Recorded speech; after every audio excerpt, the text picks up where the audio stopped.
titulado Infraestructura y competitividad en el tránsito de carga. Les voy a presentar a los miembros panelistas. En primer lugar, a Alfredo Nolasco Mesa, quien es director general de promoción de la Autoridad Federal para el Desarrollo de las Zonas Económicas Especiales. Bienvenido, Alfredo. También damos la bienvenida a Bernardo Álvarez Gómez, quien es director general adjunto de operaciones de Grupo IDESA, Logistics and Terminal. Gracias por acompañarnos, Bernardo. También nos acompañará el maestro José Refugio Muñoz López, vicepresidente ejecutivo de la Cámara Nacional del Autotransporte de Carga, Canacar. Bienvenido, Refugio. Y dejo que acomode sus cosas para que suba aquí el panel. Damos la bienvenida también a Juan Pablo Garza García. Bienvenido, Juan Pablo. Entonces, creo que algunos de ustedes traen algunas presentaciones. No sé si tengan ya la lista de la presentación de las zonas económicas especiales. Entonces, iniciamos con Alfredo Nolasco, por favor. Adelante, Alfredo.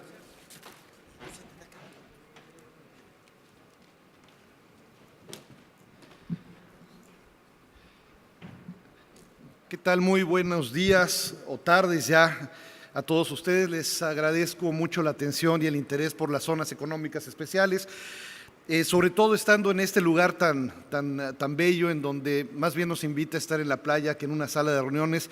Pero de cualquier forma quisiera agradecer en primer lugar a los organizadores por la gentileza de la invitación. La participación de nosotros en este tipo de foros siempre es bienvenida, bien recibida, y espero que sea de su interés.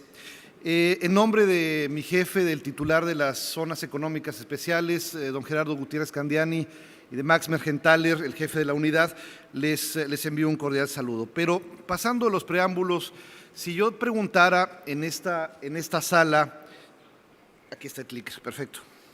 Si yo preguntara en esta sala lo que se ha escuchado acerca de las zonas económicas en México, posiblemente tendría una gama muy amplia de distintas cuestiones que se han empezado a hacer a lo largo de los últimos meses. En algunos casos trataremos de ver algunas cuestiones que tienen que ver con incentivos, en otros momentos tendremos que ver con zonas más amplias, políticas de desarrollo, logística, etcétera. Y yo quisiera verter un poco de luz acerca de las distintas políticas y estrategias que estamos implementando en esta iniciativa que lanzó el presidente de la República hace aproximadamente 2 años y medio, en donde nos dimos cuenta, obviamente, de una serie de diferencias muy importantes que están constituyendo un problema prácticamente de seguridad nacional en el país, y es una brecha de separación entre los grados de desarrollo del norte y el sur. Quisiera aprovechar este momento para decir que las zonas económicas especiales nos da el mandato a la autoridad para poder actuar en los 10 estados con los índices de pobreza mayor, lo cual, si hablamos estrictamente del sur-sureste, no es correcto, porque estados como Quintana Roo, en el que estamos el día de hoy, no entran en el esquema de zonas económicas, pero el estado de Hidalgo, por ejemplo, sí entra en este esquema. Y esto tiene que ver con las evaluaciones de Coneval. Coneval tendremos el próximo listado en el mes de agosto, septiembre, perdón, de este año, y es posible que salgan algunos estados de este listado, como podría ser el caso de Yucatán, y otros como el estado de San Luis Potosí podrían entrar a este listado. Como ven aquí, las exportaciones, y solamente a título de ejemplo, no petroleras del país se concentran en el norte. En el sur tenemos una cifra pues por debajo del 10%. Si esto lo vemos hacia la parte de la distribución de pobreza, pues es obvio que veremos que cerca del 20% de las condiciones de pobreza las tenemos en el sur-sureste y en el norte. Y el análisis que hemos hecho, es la mezcla de distintos índices, y nos hemos dado cuenta que el país tiene, por un lado, índices que son similares a los de Francia en el norte, en el estado de Nuevo León, en donde pues, evidentemente Cemex es un jugador muy importante, pero también tenemos índices de competitividad particularmente bajos, como el estado de Guerrero, que tiene índices similares a Mongolia. Entonces, este gap lo tenemos que hacer. Ha habido muchísimos esfuerzos de cooperación y de desarrollo en el sur y desgraciadamente no han podido funcionar por distintas razones.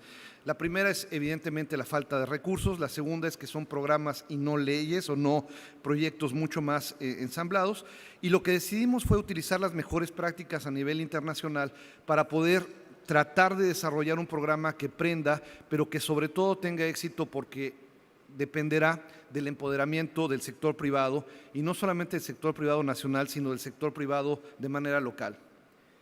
En ese sentido, lo que se decidió es que de estos 10 estados, estos puntos que se ven en la pantalla, los puntos verdes son la primera fase con la que estamos trabajando, y estamos hablando de puntos específicos, de zonas específicas, que como lo pueden ver son 3 puntos en el estado, en la costa del Pacífico. Es el puerto de Lázaro Cárdenas, el puerto de Salina Cruz y el puerto Chiapas en Tapachula, más Coatzacoalcos en el estado de Veracruz, y se suma el nicho de investigación y desarrollo de Yucatán en Progreso.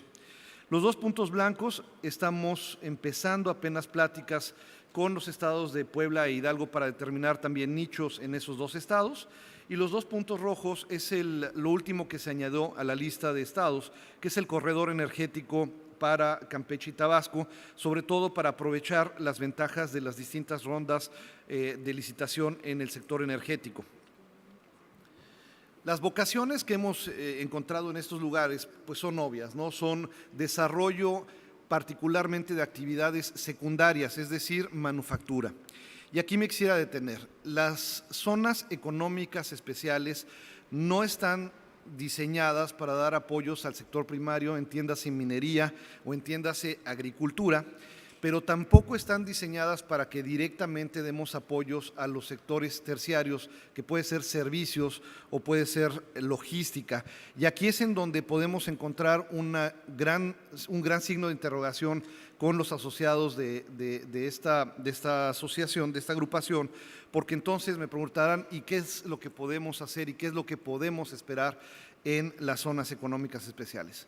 Bueno, pues evidentemente lo que queremos es detonar una serie de actividades que aumenten el comercio, la producción en estos lugares, que por ende pueda aumentar las necesidades de transporte o las necesidades de logística en cada una de estas cuestiones, y de manera tangencial, no tan tangencial, pero de manera secundaria, muchas de las actividades secundarias o ligadas a los procesos de infraestructura y de desarrollo económico.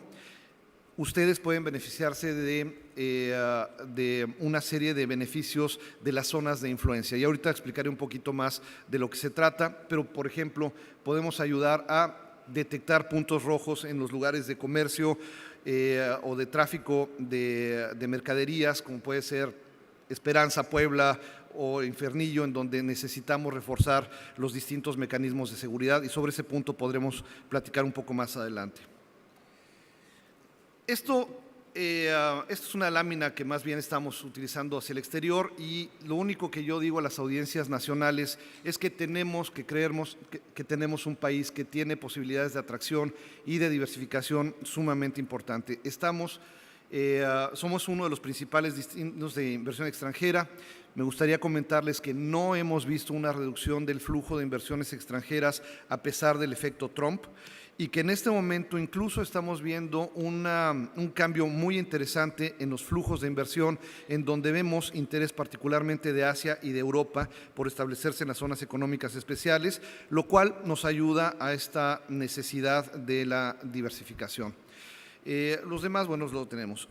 Los beneficios de las zonas económicas especiales también son obvios, pero lo que queremos es tratar de poner el paquete completo de los beneficios del gobierno federal a través de nuestra autoridad, que somos una entidad descentralizada de la Secretaría de Hacienda, para que podamos hacer que este proyecto se convierta en una realidad. Ahora, quisiera dedicarme unos minutitos a hacer la explicación de qué son las zonas económicas especiales en México. Las zonas económicas a nivel global son alrededor de 5,000 entidades. De estas 5,000 entidades, digamos que solamente entre el 7–5% son exitosas, y el resto son entidades que se convierten muchas veces en elefantes blancos. Nosotros no queremos caer en ese caso, y hemos utilizado las mejores prácticas y la misma experiencia nacional para poder crear condiciones excepcionales en lugares específicos. Y estos círculos que ven ustedes allá es la base de las zonas económicas. Estamos buscando que en un lugar, en un área determinada, podamos dar un régimen excepcional de condiciones, y eso es lo que estamos llamando las zonas económicas, que son los puntos que les mostré en la anterioridad. Y si me voy más hacia el desglose de lo que son las zonas, no estamos hablando de todo un estado, sino para ponerlo en perspectiva. Tomamos, por ejemplo, un puerto, una API, Lázaro Cárdenas, y de ahí se designó un radio alrededor de esa API, en lo que se designaría como las zonas susceptibles a ser zonas económicas especiales. Nuestros colegas de la Subsecretaría de Ingresos nos pidieron que redujéramos eso, porque el espacio de ese radio podría significar que estuviéramos afectando tierras que fueran manglares o zonas urbanas o lugares en donde ya existen condiciones, y tuvimos que reducir ese polígono a una forma mucho más reducida. Son polígonos federales bastante amplios. Dentro de esos polígonos estamos nosotros considerando el establecimiento de secciones. Una de esas secciones será la sección federal, que será licitada, y estamos buscando administradores integrales, es decir, a un gran parquero, por llamarlo de una manera, que se encargue de hacer el master plan y el desarrollo de su lugar y invite a las empresas. Un segundo ejercicio podría ser que una empresa privada ya existiera con un parque industrial dentro de estas zonas y que pudiera solicitar un permiso para convertirse en una zona económica especial. Y un tercer caso es, por ejemplo, que una empresa ancla, una empresa grande, se establezca y desarrolle su cadena de proveeduría. Para ser considerado zona económica especial se necesitan cumplir varios criterios. El primero es que el territorio tiene que ser mínimo de unas 20 hectáreas, pero al mismo tiempo lo que tenemos que buscar es que sean nuevas inversiones del sector de manufactura y que sean al mismo tiempo detonadoras de desarrollo. Si hubiera alguna actividad relacionada a esas zonas económicas, esa producción como logística, podrían considerarse, pero tendría que estar ligada. Les voy a dar un ejemplo. Una empresa de supermercados que quisiera establecerse en las zonas económicas, per se para hacer un CEDI, no sería sujeto a recibir los beneficios de las zonas económicas, pero si ese CEDI o esa empresa pusiera un centro de manufactura para hacer su marca propia o empaquetado de cárnicos o de frutas y vegetales, etcétera, sí podría hacerlo. Las reglas estarán siendo publicadas a partir de la segunda quincena de julio y con mucho gusto los mantendremos informados. Ahora, al mismo tiempo, lo que estamos buscando es que se desarrolle un clúster de servicios, y ahí es en donde vemos la oportunidad con ustedes, con los distintos equipos. Y aquí vemos dos vertientes. Una podría ser que alguna de las empresas presentes decidiera desarrollar alguna actividad de manufactura. Los invitaríamos evidentemente a considerar ser un inquilino de las zonas económicas especiales, o bien alguien que diera un servicio. Ayer en la cena estuve platicando con algunos de los colegas de algunas de las empresas que construyen o dan servicio a los tractocamiones, y si eso existiera y hubiera alguna transformación en esos camiones o en esas plataformas de carga, evidentemente también podrían recibir los apoyos de zonas económicas especiales. Por favor, avísenme cómo vamos de tiempo, ¿no? El siguiente punto que quiero decir es las características, y vamos a llegar al punto que seguramente les interesa a todos. Dentro de estas zonas estamos pensando dar una serie de beneficios extraordinarios. El primero de ellos es evidentemente un beneficio fiscal. La ventaja que tenemos, insisto, al ser Secretaría de Hacienda, es que por un lado podemos controlar el presupuesto y canalizar los recursos federales para que esto se haga, pero por el otro lado podemos dar incentivos. Y el primero y más importante, y esto la presentación estará disponible con los organizadores, estamos dando dentro de las zonas económicas en estas secciones incentivos que van, por ejemplo, del ISR al 100% durante 10 años y 5 años adicionales con el 50%. Un tratamiento del IVA de tasa cero, sobre todo para las actividades de importación de insumos. un incentivo sumamente importante y atractivo para la seguridad social, en donde estamos dando sobre las cuotas patronales el 50% de descuento durante los primeros 10 años y 25 los 5 subsecuentes, más otras ventajas que tiene que ver un régimen aduanero especial, tiene que ver con el acercamiento y alineamiento de los esquemas IMEX, etcétera. Estos esquemas para algunas empresas no son lo más importante. Para las pymes, evidentemente, contar con un ISR eliminado es muy importante. Para grandes empresas, pues su estrategia fiscal no necesariamente es importante. Lo que es importante es que estamos buscando un mecanismo que a todos les beneficie y nivele el terreno para que se establezcan en las zonas económicas especiales. También hay condiciones fiscales locales que se están negociando con cada uno de los estados a través de los convenios de coordinación entre los 3 niveles de gobierno. Básicamente es la eliminación del impuesto sobre nómina, la eliminación del impuesto predial para las empresas que se establezcan en estos lugares, el traslado de dominio, hospedaje, etcétera. Es decir, estamos tratando de eliminar en la zona económica y su zona de influencia una serie de impuestos para hacerlas atractivas a la inversión extranjera. Pero lo que vemos más importante son los incentivos no fiscales. En este sentido, todo el arsenal de los programas estatales, federales y municipales estarán disponibles a través de una ventanilla única a la que me referiré en un par de láminas más, pero lo que queremos es que si alguien requiere para establecerse de capacitación para poder realizar la actividad manufacturera, lo puede pedir y nosotros vamos a asumir el costo de ese entrenamiento, al igual que financiamiento a través de la banca de desarrollo puntual para estos programas y sin menos trabas. Y evidentemente lo que queremos es aprovechar las experiencias de otros sectores, como lo fue, por ejemplo, el sector aeroespacial en Querétaro, en donde antes de que hubiera una OEM establecida, lo que hicimos fue establecimos las bases de la formación de profesionales para este sentido. Los proyectos de infraestructura, estamos hablando de que hoy tenemos identificados y ya en operación algunos de ellos, tenemos 95 con un monto, como ven, nada pequeño de inversión, y lo importante de esto es que estamos buscando esquemas de asociaciones públicas y privadas, porque, como lo dije al principio, este proyecto despegará única y exclusivamente si es tomado en cuenta por el sector privado y lo ve como una actividad. Varios de estos lugares, a pesar de que dije que los centros de logística o la logística no entra dentro de los incentivos, sí se están haciendo para mejoras. Tengo 5 minutos y ahorita termino. Y básicamente paso a la parte de la ventanilla única.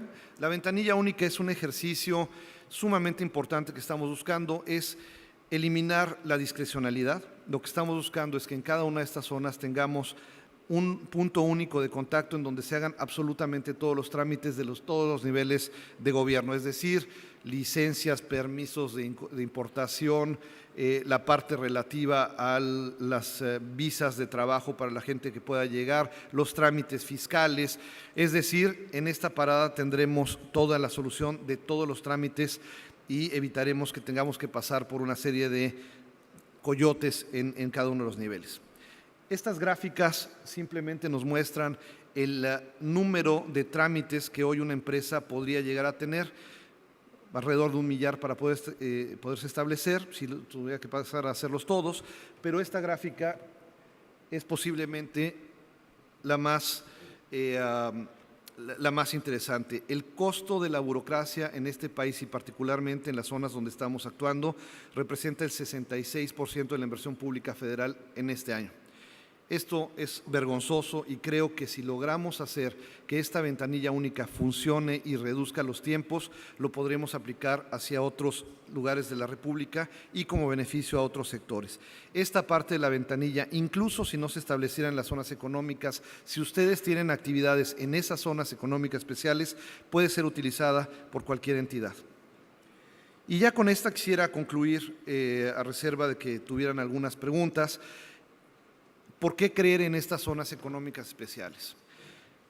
Básicamente hoy, sin haber hecho la declaración de ninguna de ellas, tenemos compromisos firmados con las condiciones que han conocido, de cerca de 6,000 millones de dólares. Y tenemos empresas, alrededor de unas 100 empresas, que nos han dicho que están interesadas en venir y establecerse, y lo que van a buscar muchas de ellas, particularmente asiáticas, son socios para poder trabajar en conjunto y entenderle al mercado mexicano. En suma, lo que quiero invitarles es a que nos pregunten, a que nos hagan saber sus inquietudes para poder dar un tiro de precisión y hacer que este programa, que es sumamente ambicioso, pueda ser benéfico para poder desarrollar las zonas más pobres del país. Por su atención, muchísimas gracias y quedo atento a cualquier pregunta que quisieran tener. Gracias.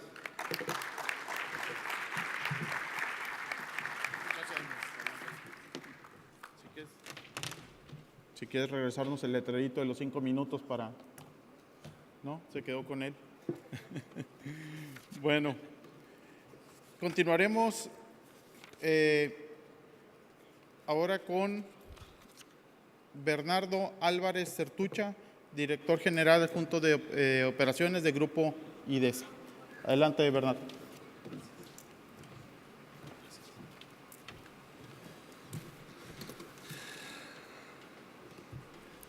Buenas tardes a todos. Yo voy a romper un poquito con el tema de regulaciones para hacer un poquito más amigable la reunión. Primero, debo agradecer a la Asociación Nacional de Transporte Privado su amable invitación. Es un honor para mí y para mi representada estar con ustedes y agradecer a Alejandro Tyson, presidente de la misma. Voy a empezar muy rápidamente con explicarles quién es IDESA, qué tuvo que hacer IDESA para poder hacer frente al reto que se planteó hace 15 años de hacer un proyecto petroquímico, el más grande que se ha hecho en la historia en este país privado, y qué retos y oportunidades podemos tener derivado de este tipo de inversiones. El grupo es una compañía petroquímica que produce, almacena y distribuye sus propios productos petroquímicos. Derivado de esto, la empresa ha tenido que hacer inversiones muy importantes, no solamente en las plantas productivas que tiene, sino además ha tenido que integrarse a otro tipo de servicios, como son los servicios logísticos. Hemos tenido que entrar al tema del autotransporte. Créanme que no queríamos hacerlo, y porque reconocemos ahora con algo de experiencia en esto, que es un tema bastante complejo y aquí lo he estado escuchando. Yo fui el primero en la compañía que dije que no, que zapatero a sus zapatos, transportistas a lo suyo y petroquímicos a lo nuestro, pero tuvimos que hacerlo por una serie de deficiencias, pero sobre todo de oportunidades en el transporte de productos peligrosos. Evidentemente somos, como nuestro eslogan lo dice ahí, la industria detrás de su industria. Ustedes recordarán que hace mucho tiempo hubo una publicidad de Pemex que decía Pemex en su casa. Sí, todo lo que tiene que ver con benefactores fundamentales de lo que utilizamos en la vida cotidiana tiene que ver con la petroquímica. Es poliéster, es plásticos, es gel de pelo, jabones, en fin, una grandísima cantidad de productos y benefactores que van derivados de la petroquímica. Hoy podría decirles que sin petroquímica no seríamos nada. Bien, ¿qué sigue? Pues es la organización, cómo está organizada IDESA. Tenemos 5 divisiones, la división petroquímica, que es la fundamental y el core business de la compañía hace 61 años, y un centro de investigación y desarrollo, que es el casco que ven a mano izquierda. Para ser petroquímica, desafortunadamente en nuestro país hay poca investigación y desarrollo, y es importante que hagamos ya un trabajo muy rápido y muy veloz con las universidades para poder empezar a generar tecnologías y desarrollo tecnológico. Desafortunadamente, este tipo de industria tiene que recurrir muy importantemente a pagar tecnologías de otros países para poder hacer sus plantas. El área de distribución, como les decía, en donde van a ver más adelante, tenemos una terminal marítima y una flotilla ya de camiones bastante interesante. Aquí somos clientes de algunos de ustedes. La división de negocios de aplicación, lo que pretende esta división es darle valor agregado a algunos productos que hacemos, entre otros, por ejemplo, el poliestireno expansible, que ustedes conocen como el Unicel. Bueno, pues es un producto que sirve para hacer, por ejemplo, en la construcción, aligeramiento de losas, etcétera, etcétera. Y pues, la parte más importante que les voy a explicar muy rápidamente, que es la que generó y la que genera las grandes oportunidades que hoy tenemos, es la parte de joint ventures.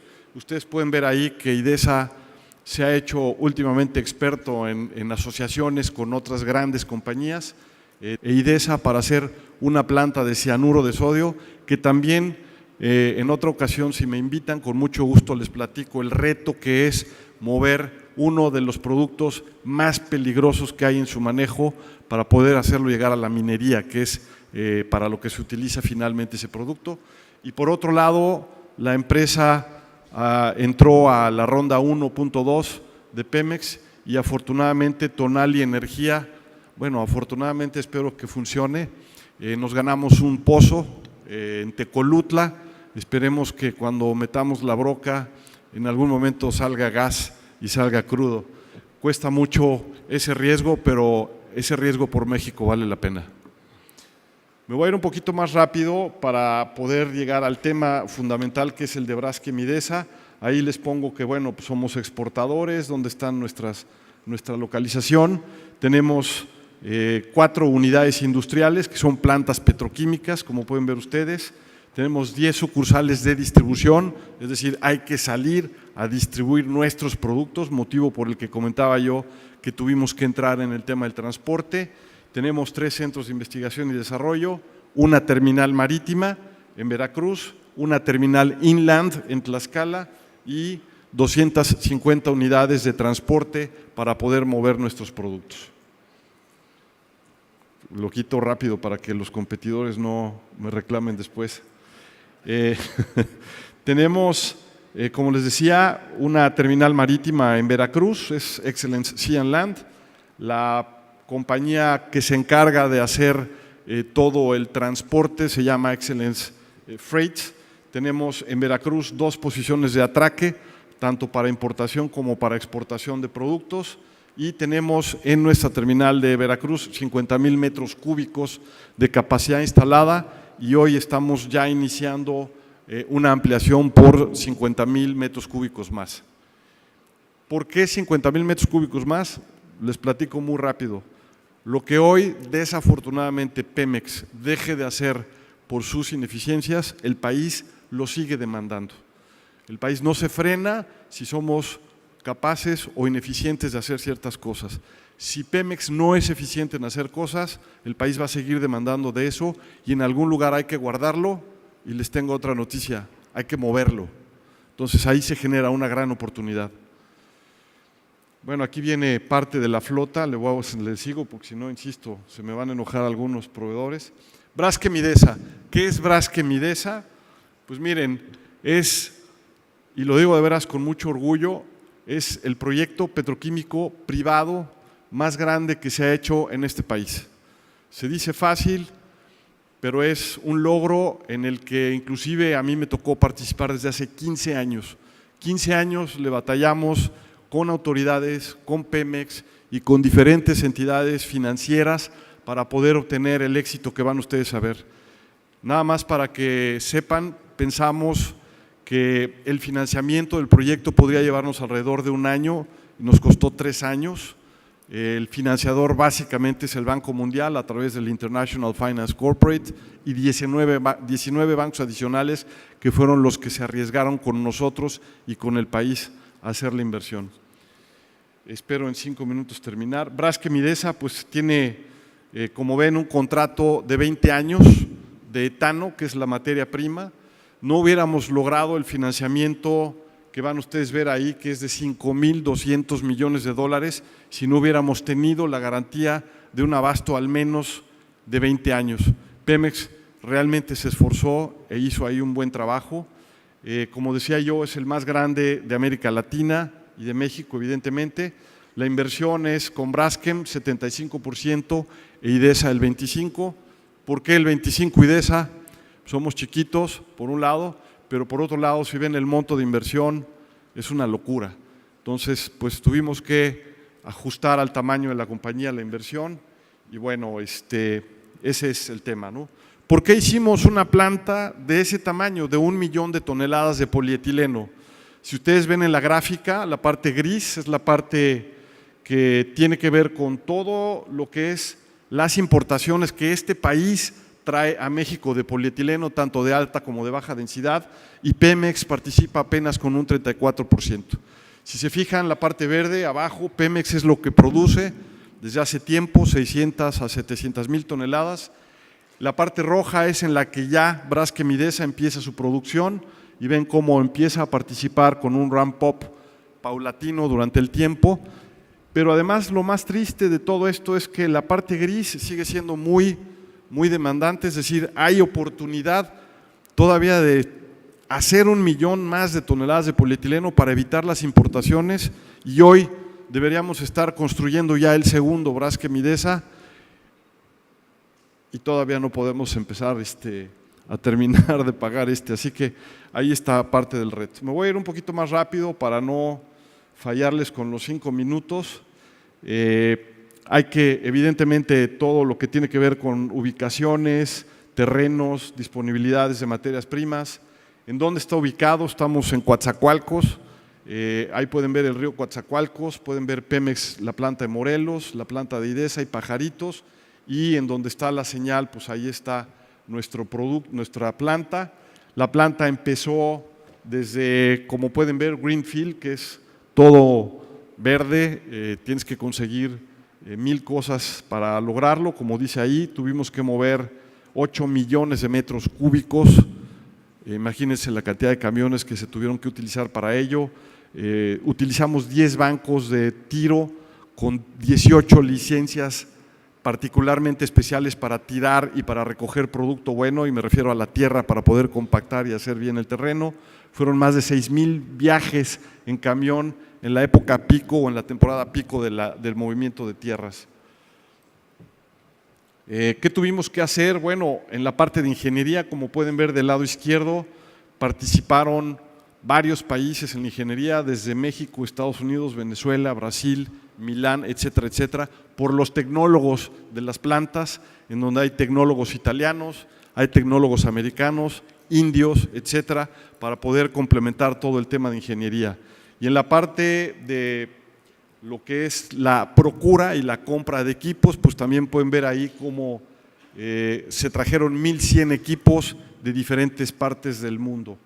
¿Qué implicó toda esta inversión? Pues ahí pueden ver muy gráficamente 45,000 toneladas de equipo, 411 millones de concreto, creo que por aquí está uno de nuestros proveedores de concreto y les agradecemos todo el apoyo, 5,000 kilómetros de cable, 33,000 toneladas de estructuras metálicas, 40.3 kilómetros de tuberías subterráneas y 25,000 toneladas de tuberías. Me voy a ir un poquito más rápido para ver todo lo que tiene que ver con la logística, que es lo que me interesa porque ya me quedan 2 minutitos. Aquí hay parte de los retos que decía yo, ¿no? En infraestructura estamos más mal que bien y tuvimos que hacer construcción de caminos. Como pueden ver del lado izquierdo, la construcción toda de un camino. Del lado derecho pueden ver un rack de tuberías de Pemex y todo lo que tuvimos que bajar de tierra para que pudieran pasar los equipos pesados.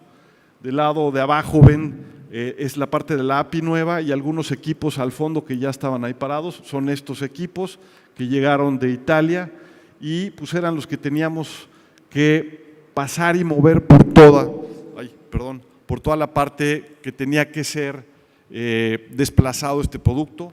Había o traíamos columnas, por ejemplo, como esta que es una columna stripper, que por ahí dice es de 100 metros de altura, pesa la friolera de 1,000 toneladas, vino en una sola pieza desde la India y pues se imaginan el reto, ¿no? para moverlo. Ahí están los caminos y cómo pasaron todos los equipos por esta parte. Debo decir que a pesar de que no había esa infraestructura, todas las autoridades fueron extraordinariamente colaboradoras con los permisos para hacerlo, pero bueno, pues algunos me preguntaban por qué 5.200 millones de dólares, ahí hay una parte de los 5.200 millones de dólares. Aquí pueden ver, bueno, parte de la localización, que está Braskem y Midesa, pero además tuvimos que comprar algunos terrenos adicionales para que todos los equipos y todas las refacciones que llegaban para hacer todas las instalaciones que vieron pudieran estar almacenados en algún lugar que no necesariamente fuera el lugar donde se iba a construir la planta para que no estorbaran. Algunos datos duros: 40 autobuses, 420 autobuses, tuvimos a 21,000 gentes operando y construyendo la planta, y pues vean la logística. Ya tengo 0 minutos, me voy a ir rápido, perdón. Aquí está la oportunidad para todos ustedes. Miren, tengo que mover 3,000 toneladas diarias. La oportunidad está en todo lo que tiene que ver con tolvas, cajas, ferrocarril, contenedores, ensacados. Me voy rápido. Ahí está a dónde tengo que distribuir todo ese producto en la República Mexicana, hablando mercado mexicano. En la parte de exportación hay una gran oportunidad. Necesitamos, hablando de las partes económicas estas que comentabas, promover todo lo que tiene que ser los puertos como Salina Cruz y Coatzacoalcos. No hay terminal de contenedores en Coatzacoalcos y exportamos el 60% de ese producto está saliendo. En fin, no los aburro mucho más. Les agradezco a todos su atención. Muchas gracias.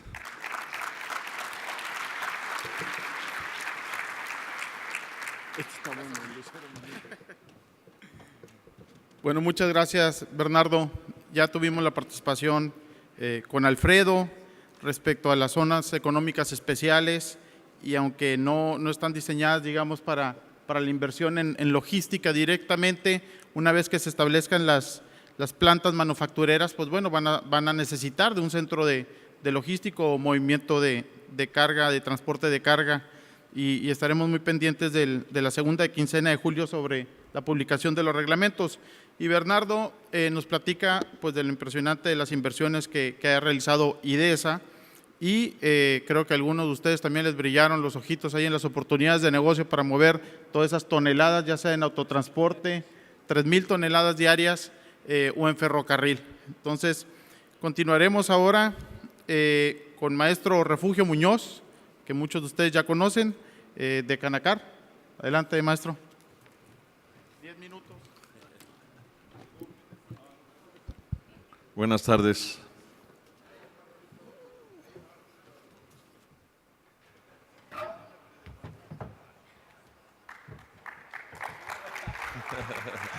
Es que el escenario lo hicieron a modo de Miguel. Bien, primero mandarles un afectuoso saludo de nuestro presidente nacional, Rogelio Montemayor, y felicitar a Alex, a Leonardo y a la directiva del NTP por este excelente evento, que además de tener contenido nos da la oportunidad también de divertirnos, ¿no? Y lo más importante, nos da la oportunidad de decir verdades, ¿no? Darle la bienvenida también a IDESA, que se decidió entrar al negocio del transporte. Qué bueno, bienvenidos a esta actividad que es sumamente apasionante. Así se darán cuenta que generalmente el 20% de la culpa la tienen las empresas del autotransporte y el 80% son factores externos. Y uno de ellos pues es obviamente el tema que hoy vamos a comentar. Hace un ratito en el receso, un colega de los medios me hacía la siguiente pregunta: bueno, ya nos dijo que no es abogado, dice, ¿y qué si es? Y yo le contesté: tengo una licenciatura en economía, una maestría en logística, pero tengo 2 doctorados en sentido común. Y algo de lo que sí aprendí a lo largo de mi trayectoria en las aulas son las operaciones básicas: sumar, multiplicar, restar y dividir. Y en ese proceso pues yo aprendí que en la multiplicación, cuando el crecimiento económico es 0, por cualquier número que lo multipliques va a seguir siendo 0. Y cuando partimos de números negativos, pues nos cuesta mucho trabajo, muchísimo trabajo llegar a rebasar el 0 y a partir de ahí empezar a tener números positivos. Y esto lo comento también porque y a propósito que están aquí nuestros amigos legisladores, con todo respeto, hace algún tiempo cuando nos invitaron a hacer los comentarios a un informe de gobierno, yo les decía, oye, ¿por qué no transformamos la forma en cómo de manera tradicional se evalúan las cosas? Cuando evaluamos algo, generalmente lo comparamos con lo que hizo el anterior, ¿no? Entonces, si el anterior no hizo nada, pues con un puntito que hagamos, o medio puntito, pues ya la hicimos, ¿no? Entonces, yo los invitaba a que cuando hicieran los famosos comentarios o evaluaciones del gobierno, transformaran el modelo y en lugar de medir o evaluar tomando como punto de referencia lo que hizo el anterior, tomaran como referencia no lo que hizo el anterior, sino lo que tenemos que hacer o lo que debimos de haber hecho. Entonces yo creo que eso puede dar una revolución efectiva a la forma en cómo vemos las cosas. ¿Y cómo vemos las cosas nosotros en materia de infraestructura? Quiero aprovechar y trataré, me amenazó mi hermano Leonardo, de que si no me sujetaba los 10 minutos, ya no me volví a invitar. ¿Para allá? Ahí está. Bueno. ¿Qué nos dicen las imágenes y los números? Que yo creo que dicen más que muchas palabras. Y esos son los hechos que sí se deben de contar. Yo estoy de acuerdo con el INCO cuando establece que un país se debe de medir su competitividad por la capacidad que tiene de atraer inversiones y talento. Y así lo podemos llevar al nivel que queramos. Un país es más competitivo o menos competitivo en razón de la capacidad que tiene para atraer inversiones y talento. ¿Por qué? Pues porque nadie está peleado con su dinero. O sea, el dinero va a llegar a aquellos lugares donde exista condiciones apropiadas para invertir. ¿Y cómo andamos en el país? De acuerdo al mismo Instituto Mexicano de la Competitividad. Pues en un estudio que hicieron el INCO, que no es ninguna institución subversiva, es una institución de la iniciativa privada, ¿no? Nadie puede acusar al INCO de ser antiestructural, antigobierno. O sea, ese estudio que nos muestra el INCO determinó que de 43 países en el índice de competitividad internacional, México ocupa el lugar número 36.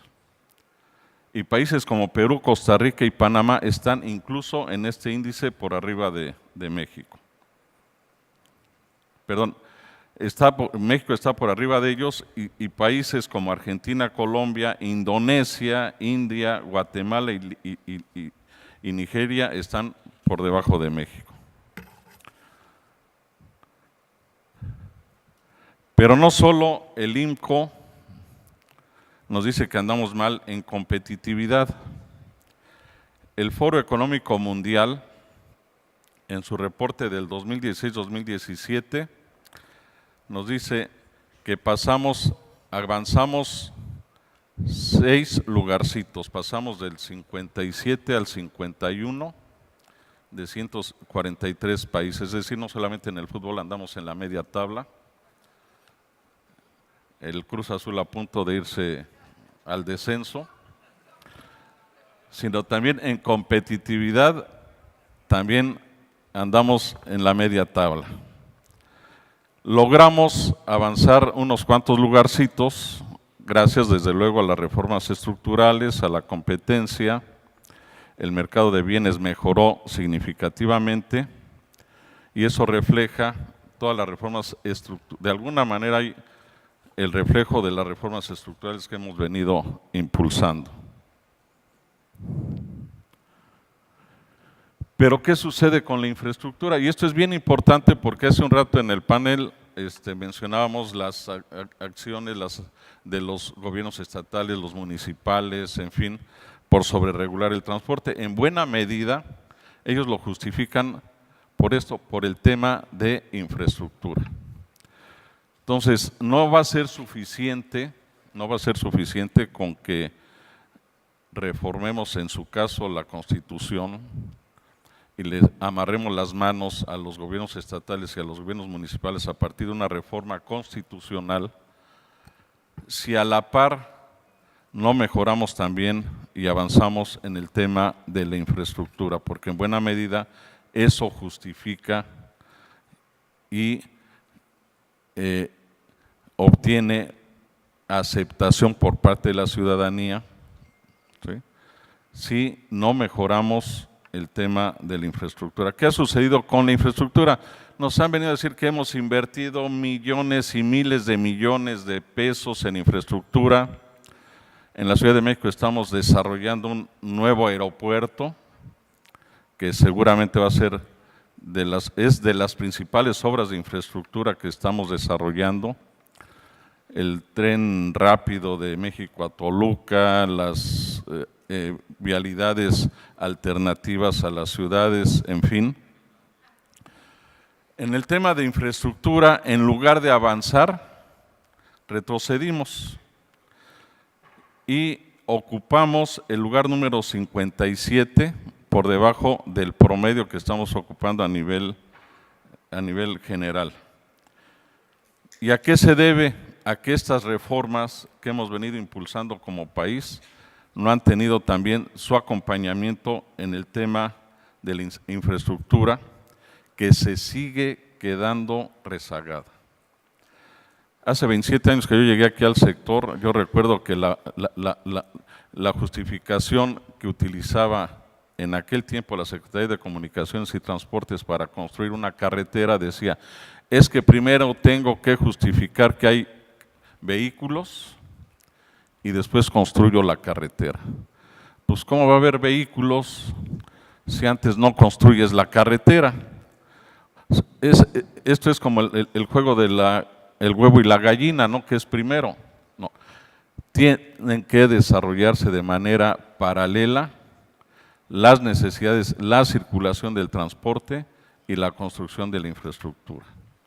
Esa es la manera de romper ese círculo vicioso que nos ha colocado en que en materia de infraestructura nos vamos cada día rezagando, no obstante las cuantiosas inversiones que estamos realizando, y si a eso le agregamos que las inversiones en infraestructura, el criterio que predomina es un criterio de carácter político y no la rentabilidad económica, pues estamos peor, ¿no? Es hacia allá.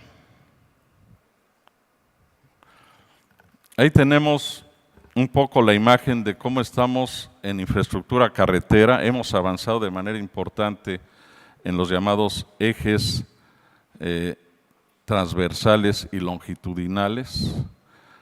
Están conectados el norte con el sur, el océano, el Atlántico con el Pacífico, y ese mapa nos lo refleja.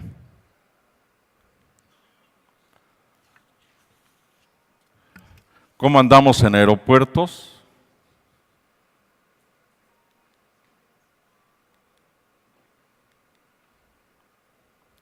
Es que ya se pasó un...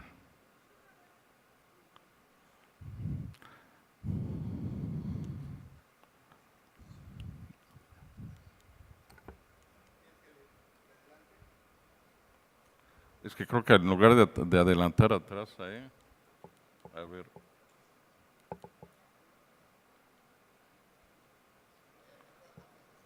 A ver, hacia adelante, por favor. Hacia atrás. Ahí está la red carretera. La siguiente, a ver si me ayudan allá atrás, porque esto no...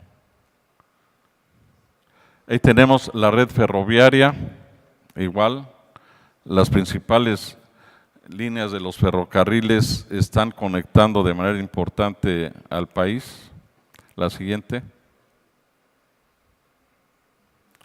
Los aeropuertos, tenemos una gran cantidad de aeropuertos. La siguiente. El sistema portuario. Y si todo eso lo empalmamos en la siguiente, ahí tenemos una imagen de cómo está la infraestructura del país en términos de carreteras, de puertos, de aeropuertos y ferrocarriles. Entonces, como podemos observar, los ejes transversales y longitudinales más o menos nos han ayudado a avanzar en la conectividad del país a partir de un nuevo concepto que nosotros hemos venido impulsando en materia de política pública, de que el tema de infraestructura y en términos de servicios, la política que debe de impulsarse en nuestro país ya debe de dejar de lado las políticas monomodales de transporte y dar paso a las políticas públicas para desarrollar el inter y el multimodalismo. Pero ahí estamos observando también un gran reto. Si ustedes observan el mapa, el gran rezago que hoy estamos teniendo es en las carreteras o en los caminos que conectan justamente a esos ejes longitudinales, tanto transversales.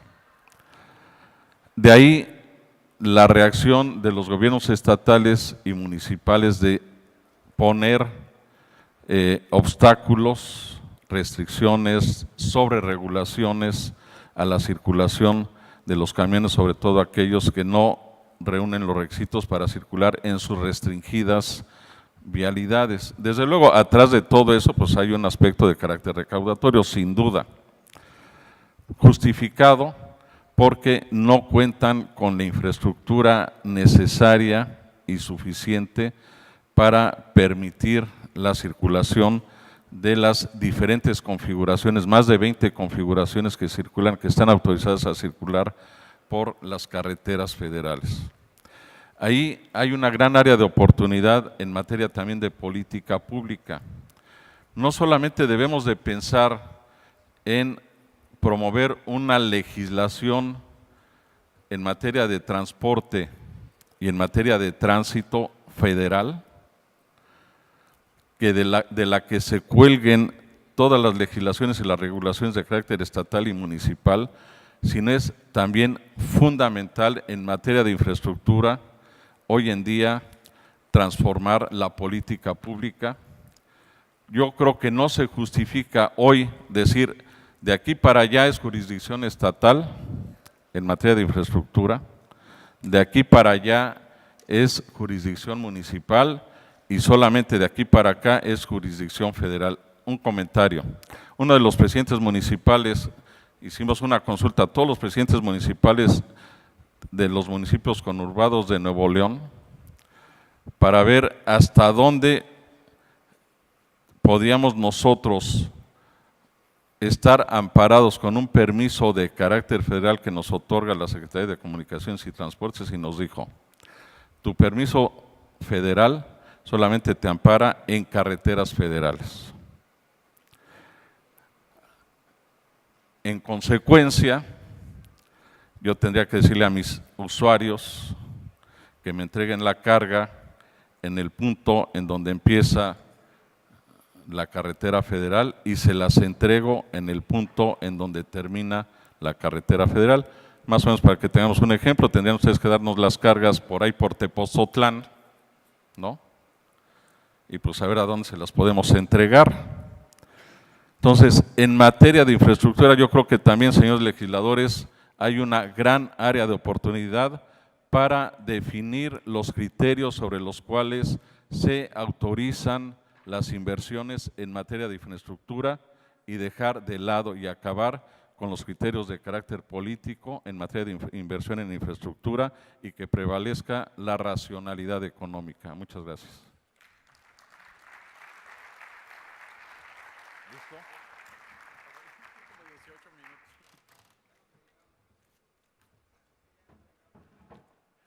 Guardo el banquito. Bueno, muchas gracias al maestro Refugio.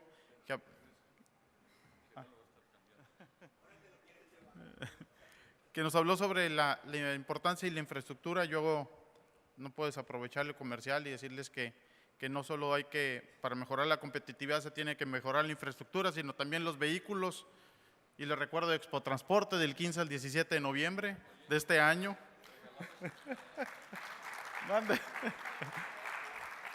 Donde aquí ya ven a nuestros patrocinadores, Volvo, Isuzu, Hino, MAN, Volkswagen, Kenworth, Freightliner e International. Entonces ahí los podrán ver.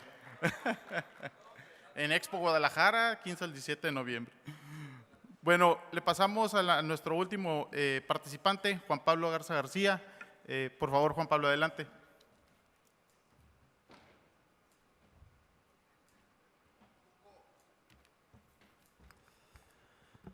Bueno, buenas tardes a todos. Saludo con afecto a Alfredo, Bernardo, Cuco y Miguel.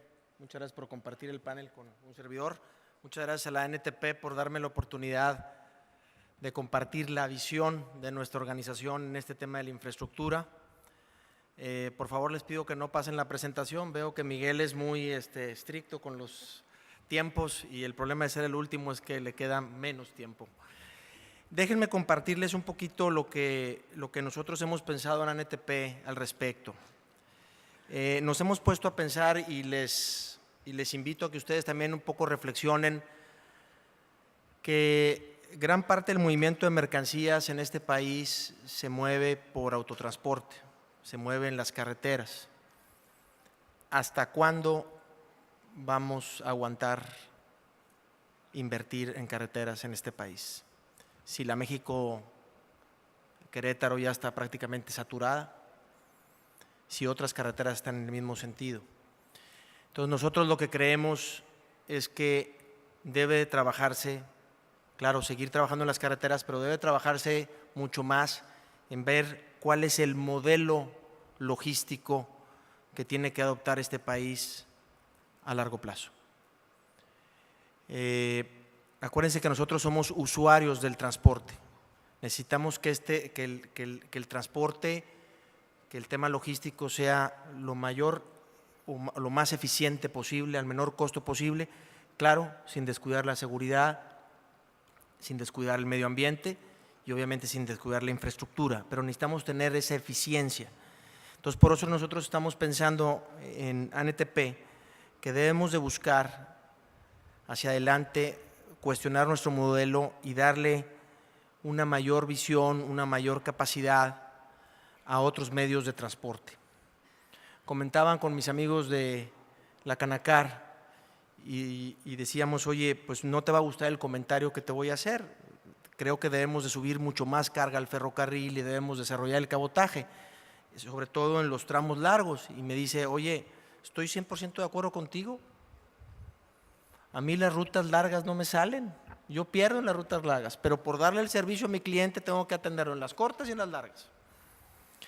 Entonces, ¿cómo podemos hacer que el modelo logístico de nuestro país vaya evolucionando a migrar a otros medios de transporte?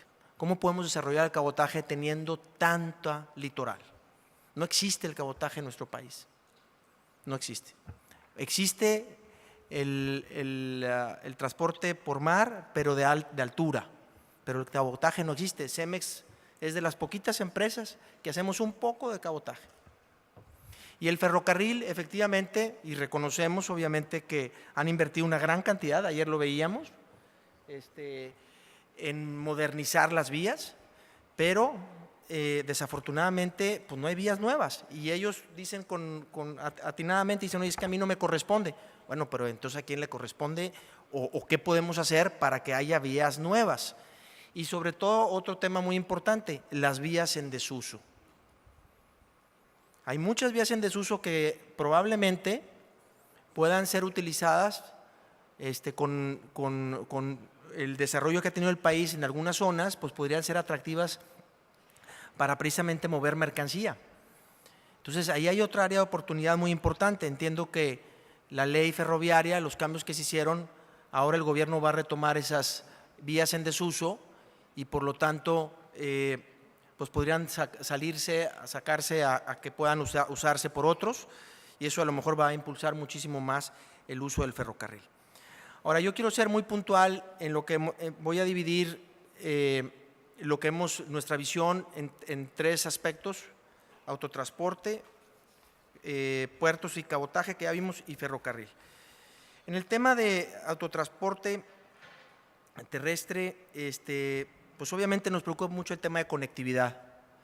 Ya comentaba Cuco ahorita el problema que hay y en el panel anterior, y nos hemos enfocado mucho en nuestras discusiones en las vías federales, en las carreteras federales, pero ¿qué está pasando en las carreteras, en las redes estatales de carreteras de los estados? Ahí nadie ha dicho nada. Yo creo que es un tema que tenemos que ver y es un tema en donde la ANTP va a enfocar algo de sus esfuerzos de ver qué podemos hacer con la red estatal de carreteras. El tema de conectividad también nos preocupa un poco, pues el tema de los permisos, que se están tardando demasiado en salir, y además está la negativa ficta. Entonces es un problema que traemos, que nos gustaría, que estamos platicando con la SCT para poder ver cómo agilizar la expedición de los permisos. Desafortunadamente aquí entran que son dos subsecretarías, la de infraestructura y la de transporte, para expedir los permisos, y ahí entonces empiezan los problemas. Otra cosa que estamos haciendo, y creo que podemos sumar esfuerzos con Canacar, es que hemos identificado tramos carreteros muy pequeños, que por esos tramos carreteros las carreteras están clasificadas en una menor especificación. Son tramos de 5 kilómetros, de 1 kilómetro, o menos, y que por eso pues ya tienes que pedir tu permiso, con todo el problema que eso conlleva. Entonces, nosotros tenemos ya una lista de estos tramos que vamos a poner a consideración de la SCT para ver si puede haber inversión en ellos y podemos elevar la clasificación de las carreteras en estos tramos y poder circular sin tener que pedir los permisos correspondientes. Otra cosa que estamos viendo son los paraderos seguros. Estamos pensando en cómo hacer estos paraderos en donde puedas encontrar todos los servicios que requiere el autotransporte, pueda encontrar un lugar el chofer para poder descansar, puede encontrarse una báscula, un taller, pero que sea autofinanciable. ¿Y cómo puede ser autofinanciable? Pues si ponemos ahí, Alex, un Oxxo o una estación de combustible o un taller, etcétera. Entonces, creemos que a través de este mecanismo en donde puede haber una participación público-privada, pueden establecerse no solamente los paraderos, sino el equipamiento de los paraderos como las básculas. Requerimos también infraestructura de mejor calidad. Reconocemos que la autoridad, el gobierno federal, ha invertido muchísimo dinero, muchísimos recursos en nuevas carreteras y en el mantenimiento de las mismas, pero le está dedicando más recursos en el mantenimiento que en la construcción de nuevas carreteras. Entonces necesitamos tener carreteras de mejor calidad para poder destinar más recursos a tener más carreteras. Aunque les digo, lo que queremos nosotros es que se diversifique nuestro modelo logístico. En el tema de cabotaje, pues hay varios temas. Necesitamos que haya mayores espacios para las operaciones. y que sirva precisamente, pero que sirva verdaderamente, que sea una interfase entre el medio marítimo propiamente y el medio terrestre. O sea, que esos puertos sean verdaderamente facilitadores del tránsito de las mercancías. Y en el tema de ferrocarril, aparte de lo que ya comenté, queremos ver ya terminados el tema de los libramentos ferroviarios, que es un tema fundamental que está pendiente. Ayer nos comentaban que parece ser que está empezando a avanzarse, sin embargo, pues ya tiene mucho tiempo. Lo que comentaba de las vías en desuso, y obviamente también veíamos ayer el tema del tren Chiapas-Mayab. Vamos a estar atentos se piensa concesionar más adelante, entonces nos preocupa que esa concesión pues salga bien, porque es fundamental para precisamente las zonas económicas especiales. Es fundamental, desafortunadamente nuestra red logística está diseñada hacia el norte, no está diseñada hacia el sur. Entonces necesitamos que esos proyectos logísticos o de infraestructura que ustedes ya tienen, sería bueno que los viéramos, que los pudiéramos repasar para conocerlos y ver cómo podemos avanzar, porque finalmente nosotros vamos a ser los que vamos a estar utilizando, tanto nuestros amigos de Canacar, que son los que nos brindan el servicio, como nosotros como usuarios, pues todas las mercancías que se producen en el centro van a tener que llegar para allá. Entonces sería muy importante ver y qué clasificación carretera le van a dar, cómo lo van a hacer, hasta dónde van a llevar todas esas obras de infraestructura. Entonces yo creo que valdría la pena, y hago una invitación a zonas económicas especiales, y nos podemos sentar después para poder ver esos proyectos. Y bueno, pues con esto termino. Solamente decirles que en ANTP estamos trabajando muy arduamente también en este pilar. Acuérdense que estamos trabajando en el tema medioambiental, estamos en el tema de seguridad, pero también estamos trabajando en el tema de la infraestructura, que es fundamental para nuestro país. No quise presentar las estadísticas, tenía una presentación muy parecida a las estadísticas que presentó mi amigo Cuco. Sabía que venía antes que un servidor, y pues dije, no, pues para qué repito. Entonces, pero tenemos claro la visión de que tenemos que mejorar en materia de infraestructura. Estamos a media tabla y necesitamos, si queremos verdaderamente convertirnos en una potencia, la infraestructura es básica para el desarrollo y para llegar a ese objetivo. Por lo tanto, es lo que requerimos como usuarios del transporte. Y bueno, pues muchísimas gracias de nuevo por la invitación. Gracias.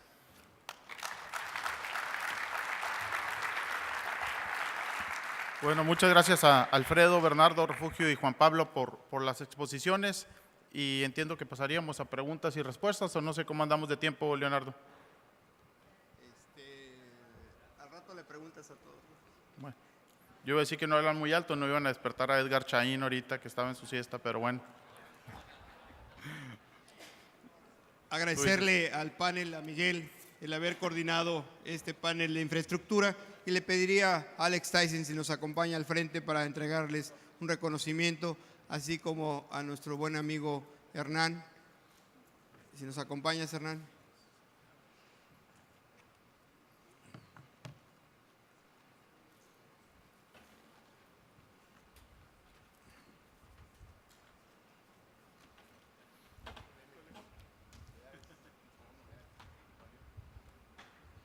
Entregar reconocimientos. Sí. Bien, a nombre de...